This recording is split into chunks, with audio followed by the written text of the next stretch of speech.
ओम श्री गुरुवे नमः। ओम श्री गुरुवे नमः। ओम श्री गुरुवे नमः। बाबा जी कहो चैनल पर आप सभी मित्रों का आज की चर्चा में मैं स्वागत करता हूं। पीछे हमने सगुण स्वर और निर्गुण स्वर, खाली स्वर और भरा स्वर, इस भेद पर चर्चा की थी। जिन मित्रों ने उस चर्चा को सुना है उनके बहुत से प्रश्न इस संबंध में आए हैं कि गुरुजी, सगुण स्वर में और कौन कौन से कार्य किए जा सकते हैं जिसमें हमें सफलता मिले, इसको आप विस्तार से बताएं। आदरणीय मित्रों, जैसा कि आप जानते हैं, बाबा जी कहो चैनल पर हम स्वर विज्ञान की सीरीज चला रहे हैं। स्वर विज्ञान बहुत महत्वपूर्ण विज्ञान है। भगवान शिव ने माता पार्वती को स्वर विज्ञान के संबंध में कहा है, हे देवी, स्वर विज्ञान के जो साधक हैं उनके लिए स्वर विज्ञान से बढ़कर कोई उनका सखा नहीं है। स्वर विज्ञान से बढ़कर उनके लिए कोई परम धन नहीं है। स्वर विज्ञान से बढ़कर उनके लिए कोई गुड रहस्य नहीं है। आदरणीय मित्रों, छोटी छोटी चीजें जिनका यूं आप अपने जीवन में किसी से सुने तो कोई मूल्य नहीं, लेकिन स्वर विज्ञान के अनुसार यदि हम उस दृष्टि से देखें तो वह इतनी मूल्यवान है जिसकी कुछ हद नहीं। एक एक छोटी छोटी चीज बहुत अर्थ रखती है। जैसे आपकी श्वास है, भीतर आती श्वास और बाहर जाती हुई श्वास, जो प्रतिपल आप अपनी श्वासों को ले रहे हैं, छोड़ रहे हैं, बल्कि ऐसा कहना भी गलत होगा कि आप ले रहे हैं और छोड़ रहे हैं। श्वास आ रही हैं और जा रही हैं, स्वतः। लेकिन श्वासों के इस आने जाने में भी बहुत से भेद छिपे हैं। जैसे जब आपकी श्वास में जल तत्व बहता है, उस समय सर्वाधिक श्वास आपकी बाहर बहती है, यानी कि आपकी श्वास का जो रेचक होगा, जब श्वास को आप बाहर छोड़ेंगे तो वह लगभग 16 अंगुल बाहर जाएगी। जब पृथ्वी तत्व आपकी श्वासों में बह रहा होगा तो वह 12 अंगुल बाहर जाएगी। जब वायु तत्व बह रहा होगा तो वह 8 अंगुल बाहर जाएगी। जब अग्नि तत्व बह रहा होगा तो वह 4 अंगुल बाहर जाएगी। और जब आकाश तत्व बह रहा होगा तो केवल 1 अंगुल आपकी श्वास आपके नथुने से बाहर निकलेगी। लेकिन जिनको स्वर विज्ञान की नॉलेज नहीं है उनको पता भी नहीं चलेगा कि हर प्रत्येक घंटे में 5 बार आपकी श्वासें बदल जाती है। 24 घंटे में 120 टाइम, 120 टाइम आपकी श्वासों का रिदम बदल जाता है और आपको पता भी नहीं चलता। आदरणीय मित्रों, अपना अनुभव भी होगा, आप अकारण हंसते खेलती अवस्था में बिल्कुल शांत चित्त बैठ जाते हैं अचानक, और किसी विषय पर गहन विचार करना शुरू कर देते हैं।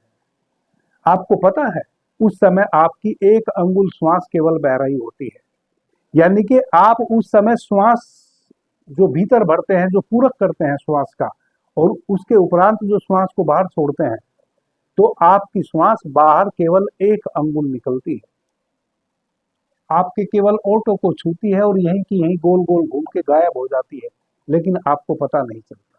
कभी आप देखें, जब आप अचानक किसी विषय पर अचानक विचार करना शुरू कर दे, अचानक से मेरा मतलब है कि आप प्रफुल्लित थे, 2 4 6 लोगों के बीच में बैठे थे, हंसी खुशी से थे, मजाक चल रही थी, आप आनंदित थे, नाच रहे थे, गा रहे थे, हंस रहे थे, और अचानक आप चिंतातुर हो जाते हैं। अचानक आप किसी विषय पर गहन विचार विमर्श शुरू कर देते हैं। अचानक आप देखेंगे कि वही वह समय होगा जब आपकी श्वास 1 अंगुल केवल बह रही है। इतना सूक्ष्म यह विज्ञान है, इसका हमें पता नहीं चलता। अब इसका मतलब फिर यह भी तो हो सकता है कि जब आपको किसी विषय पर गहन चिंतन करना हो, जब गहन चिंतन करना हो, जब किसी विषय की आपको समझना हो, परखना हो, जटिल विषय हो और आपको कोई रास्ता ना मिल रहा हो, कोई विचार आपके भीतर वैसा आ ना रहा हो कि उस समस्या से आप कैसे निकलें। कोई भी समस्या हो,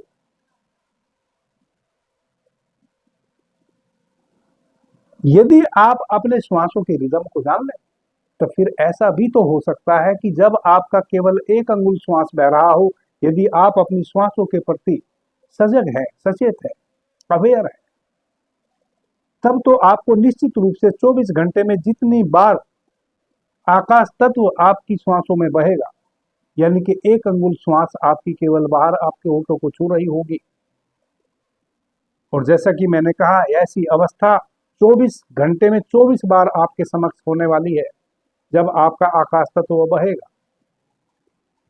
यदि आप स्वस्थ हैं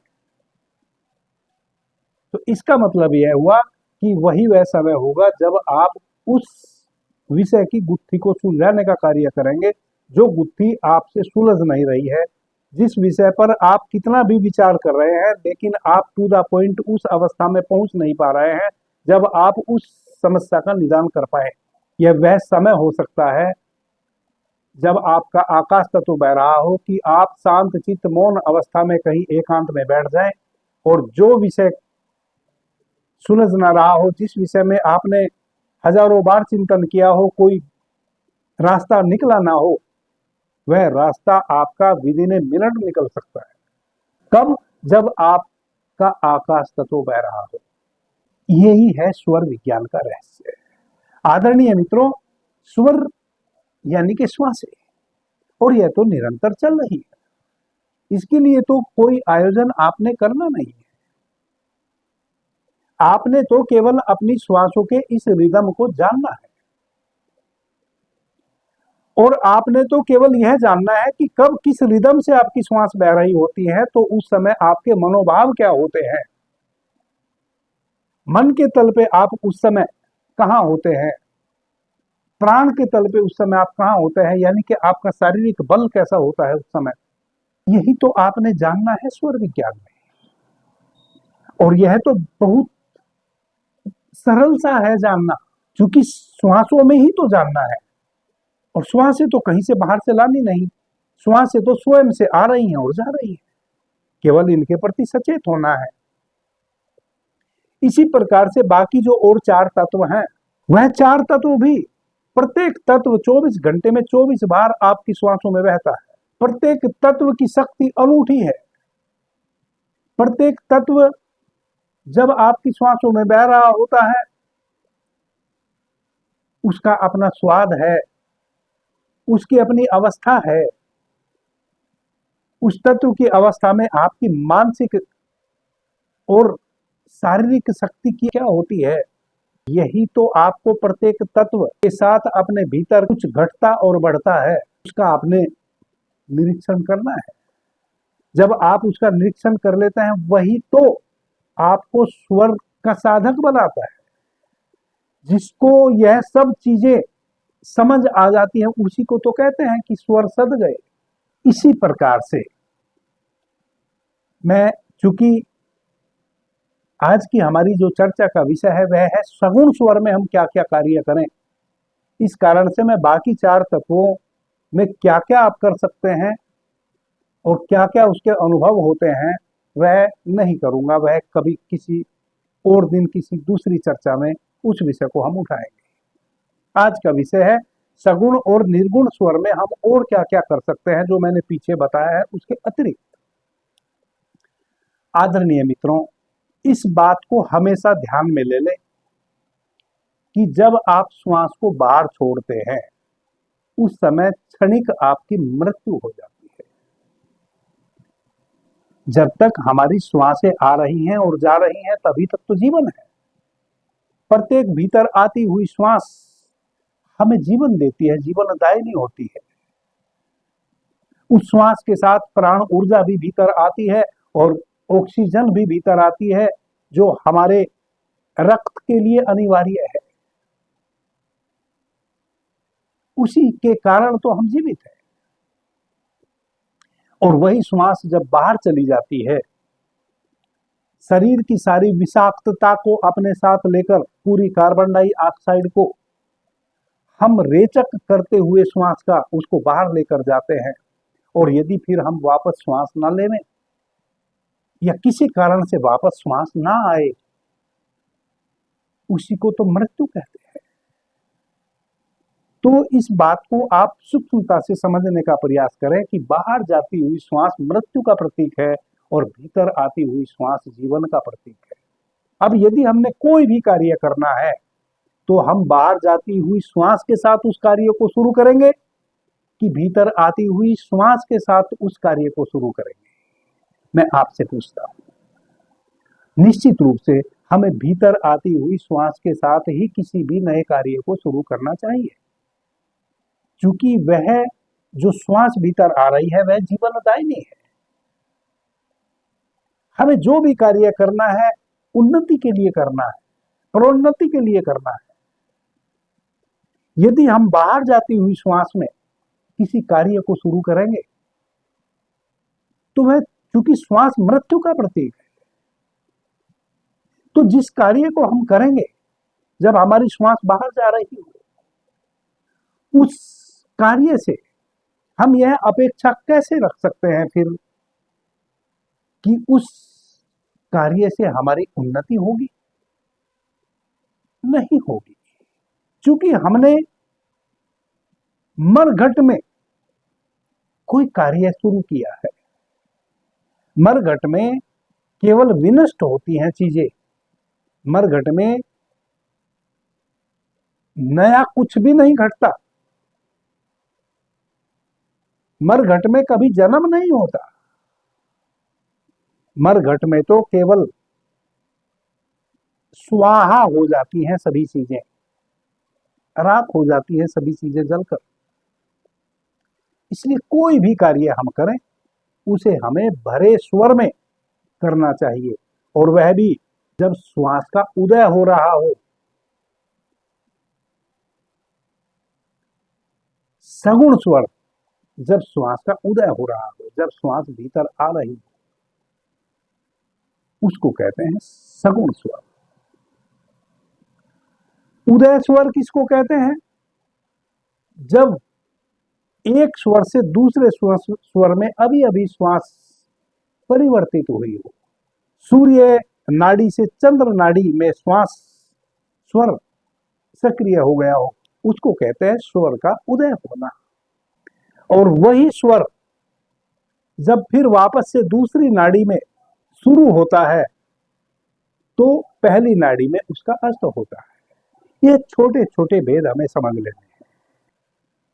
जब भी हम किसी भी कार्य को केवल इस उद्देश्य से, केवल इस उद्देश्य से कि मुझे बस प्राप्त होवे करते हैं, तब हम एक प्रकार से भिखारी हो जाते हैं। और भिखारी जैसे ही कोई हो जाता है वह सिकुड़ जाता है। उसका सारा फैलाव, उसकी सारी गति, उसकी सारी गतिशीलता, उसकी सारी रौनक, उसका फैलाव, उसकी गरिमा सब समाप्त हो जाती है। जितने भी कार्य मनुष्य करता है, प्रत्येक कार्य करने के पीछे उद्देश्य तो हमारा सफलता ही होना चाहिए, सफलता ही होना चाहिए। लेकिन सफलता हो या विफलता, देने वाला वह परमात्मा है। हमें केवल और केवल सफलता के लिए ही प्रयत्नशील रहना चाहिए, वैसा नहीं।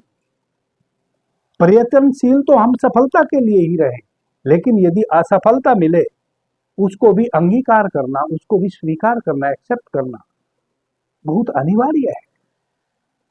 वह भी जीवन का एक अनिवार्य अंग है।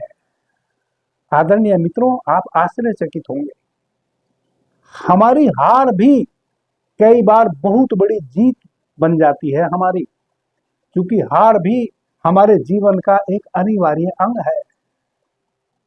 हमेशा जीत में ही आपकी कुशलता हो वैसा नहीं है, कभी कभी हारने में भी आपका बहुत घना लाभ छिपा होता है। जीवन इतना उथला उथला नहीं है, जीवन बहुत सूक्ष्म है और रहस्यमयी है। यहाँ कई बार हारने वाले को वह सब मिल जाता है जो जीतने वाले को कभी नहीं मिलता। इसलिए प्रत्येक कार्य के करने के पीछे हमारा उद्देश्य तो सफलता ही होना चाहिए, लेकिन हमें सेल्फिश या रिजिड नहीं होना चाहिए कि केवल सफलता ही मिले। कार्य सफलता के लिए करें, लेकिन यदि असफलता आती है उसको जीवन का अनिवार्य अंग समझ के एक्सेप्ट करें, अंगीकार करें, स्वीकार करें। तो जब आप दीपक जलाते हैं अपने घर में, प्रतिदिन आप जलाते ही होंगे। शास्त्र तो यह कहता है कि यदि आपने दीपक को सगुण स्वर में जलाया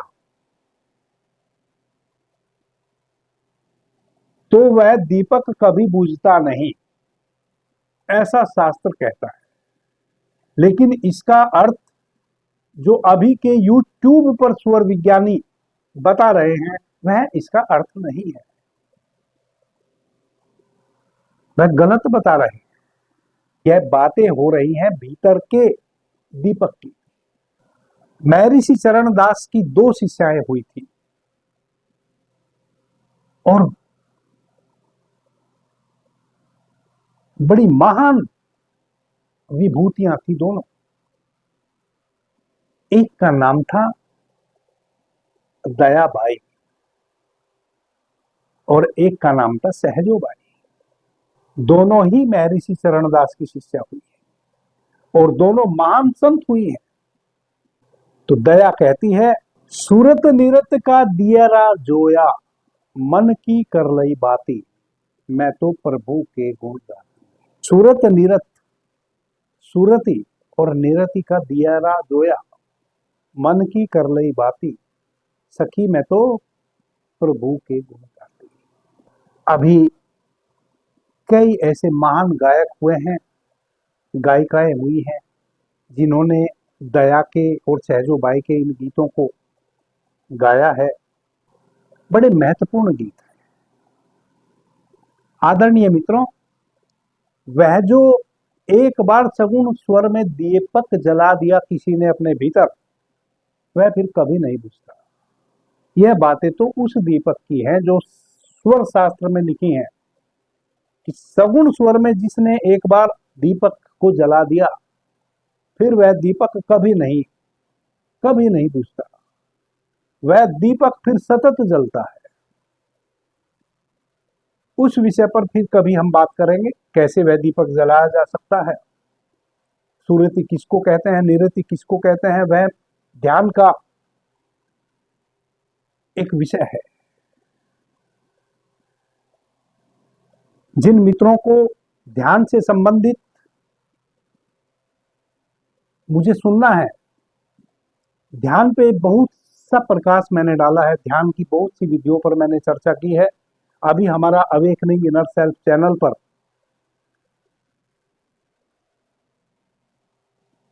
मैंने विज्ञान भैरव तंत्र सीरीज शुरू की है। उस पर जितनी भी चर्चाएं हो रही हैं वह ध्यान पे ही हो रही हैं। जब आप विज्ञान भैरव तंत्र पे अभी तक मैंने 23 ध्यान की विधियों पर चर्चा कर ली है। विज्ञान भैरव तंत्र में कुल 112 ध्यान की विधि हैं, सभी पे मुझे चर्चा करनी है बारी बारी से। यदि किन्हीं मित्र को ध्यान सीखना है, ध्यान करना है, ध्यान क्या होता है यह जानना है, ध्यान कैसे घटे, समाधि में हम कैसे प्रवेश करें, दयाबाई सहजोबाई जिस दिए की बात कर रही है जलाने की सगुण स्वर में, उस दिए को हम कैसे अपने भीतर जलाएं,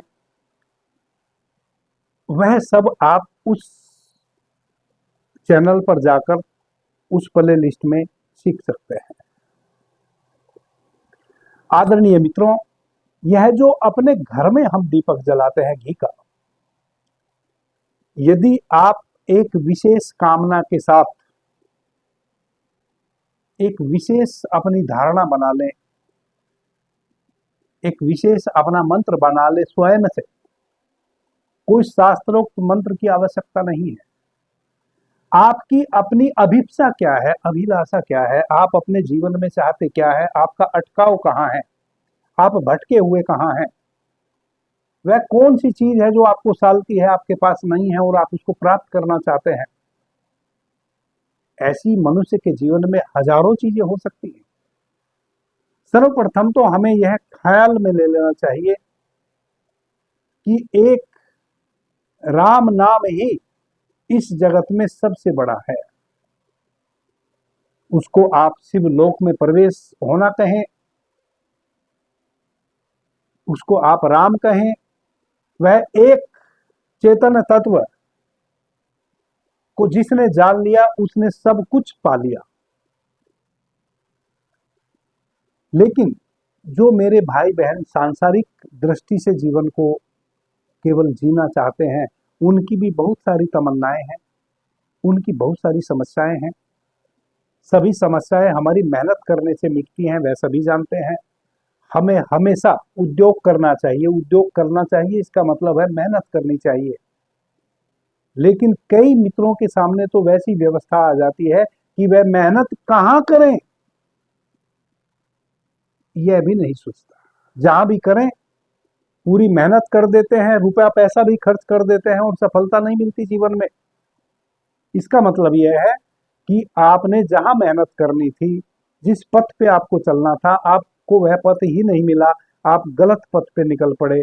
आपको जहां पहुंचना था वह पथ आपको वहां नहीं पहुंचाएगा।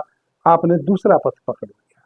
समझ तो आपने अपनी पूरी लगाई थी, बुद्धि तो आपने अपनी पूरी लगाई थी। कई बार हम अपनी बुद्धि को इतनी तीव्रता के साथ लगा नहीं पाते हैं, उतना सूक्ष्म विचार नहीं कर पाते हैं कि हमारे लिए क्या अच्छा है।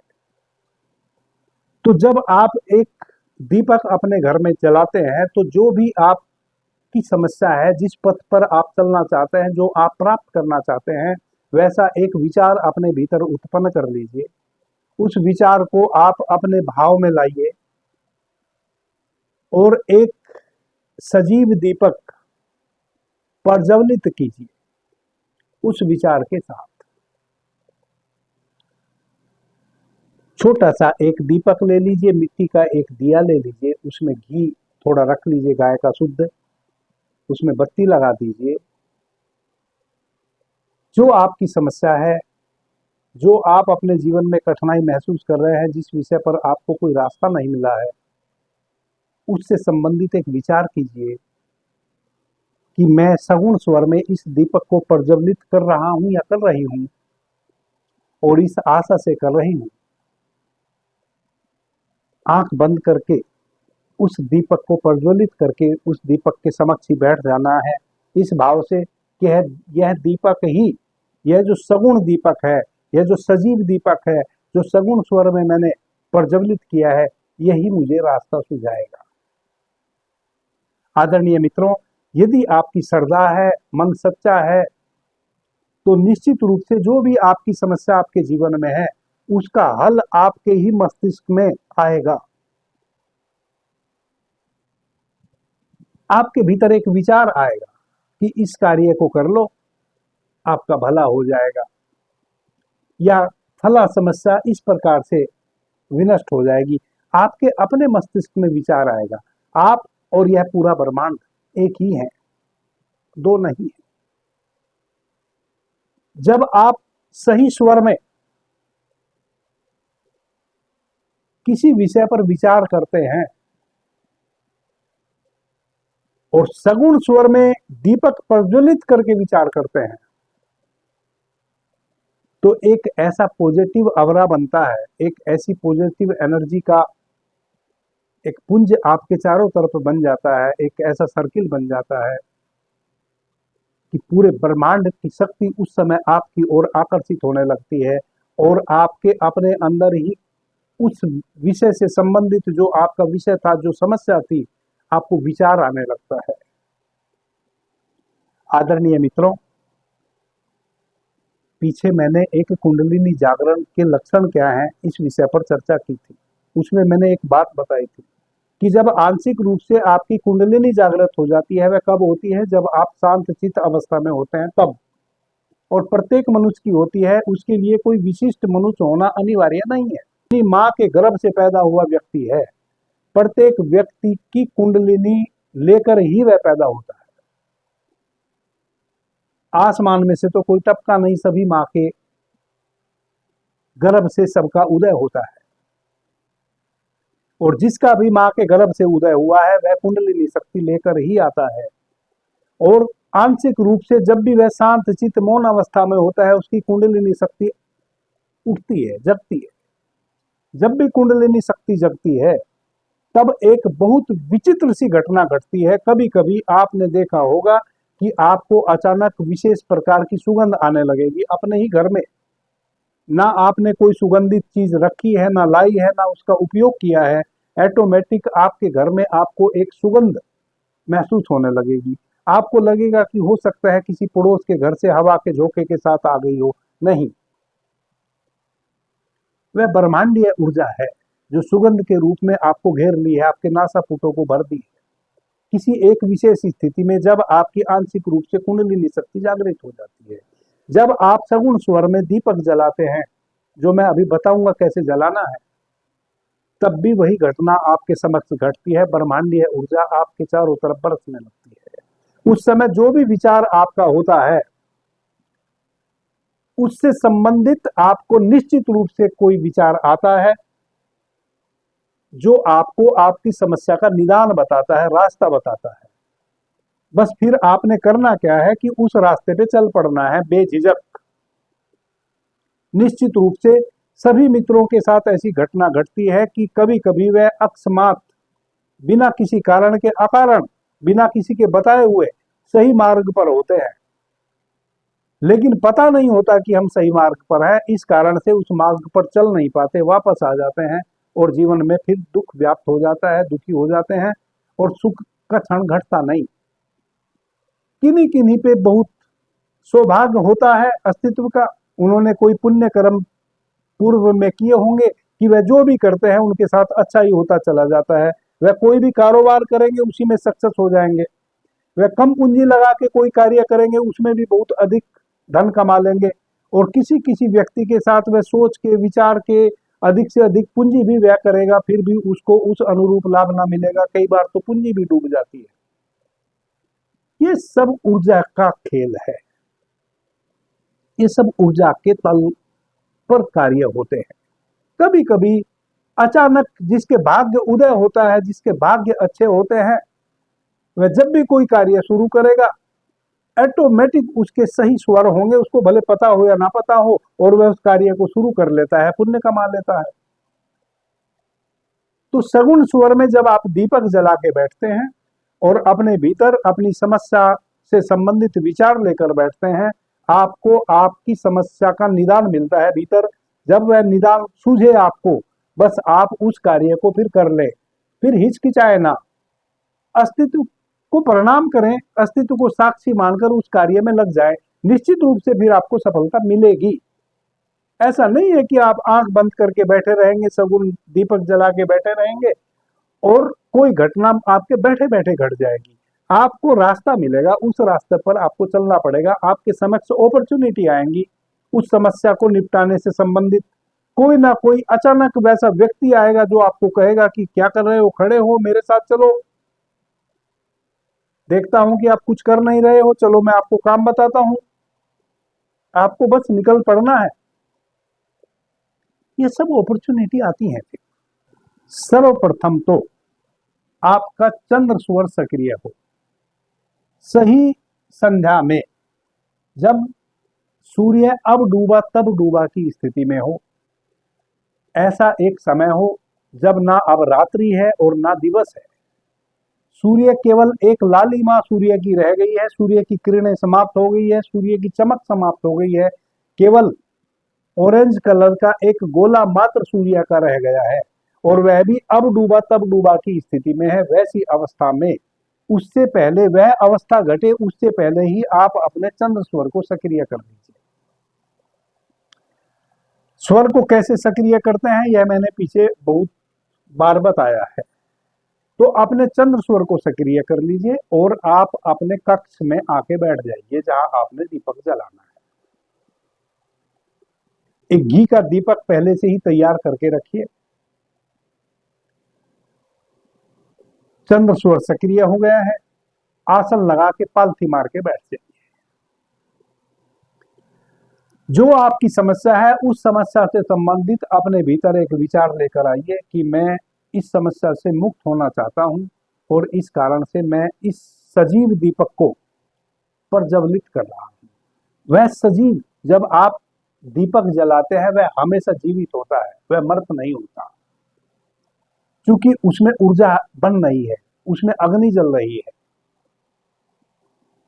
वह मर्त नहीं है, वह अभी इस समय जीवित है, सजीव है। और सजीव दीपक को आपको जलाना है तो आपको सगुण स्वर में ही जलाना चाहिए। श्वास जब आप भीतर भर रहे हो तब जलाना चाहिए। अपने भीतर विचार को आप प्रविष्ट करें और श्वास को भीतर भरते हुए उस दीपक को प्रज्वलित कर दीजिए। आंख बंद करके बैठ जाइए।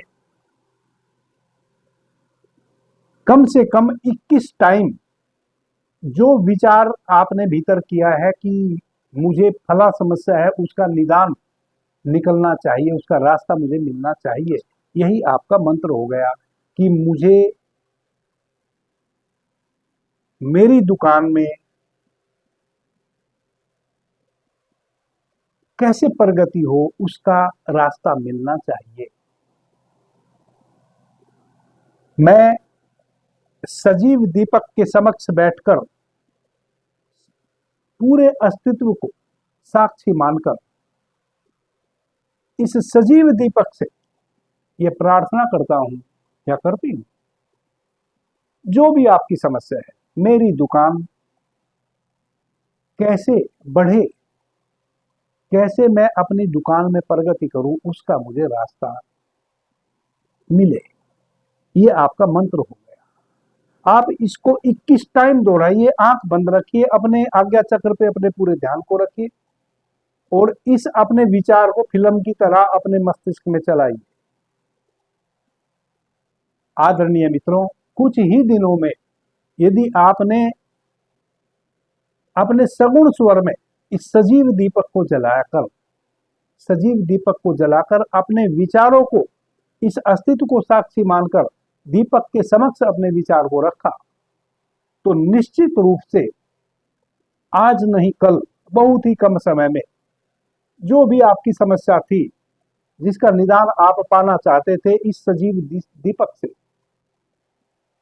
आपको उसका थॉट आएगा। और जब वह थॉट आ जाए फिर किसी के भी रोके से रुके ना, उस कार्य में आप लग जाएं, आपका निश्चित रूप से भला होगा। सगुण स्वर और निर्गुण स्वर में करने वाले और बहुत से कार्य मैं आपको आगे बताने वाला हूं। और भी कई प्रकार से इस दीपक को जलाया जा सकता है अलग अलग मनोकामना की स्थिति में। कैसे उन मनोकामनाओं को करना है, कौन से चक्र पे आपको ध्यान करते हुए इस दीपक को जलाना है, वह भी मैं आपको आगे बताऊंगा। अभी के लिए इतना ही। आपने मुझे ध्यान से प्रेम से सुना, उससे मैं बहुत अनुग्रहित हूं। सभी मित्रों को मेरा प्रणाम, धन्यवाद। हर हर महादेव।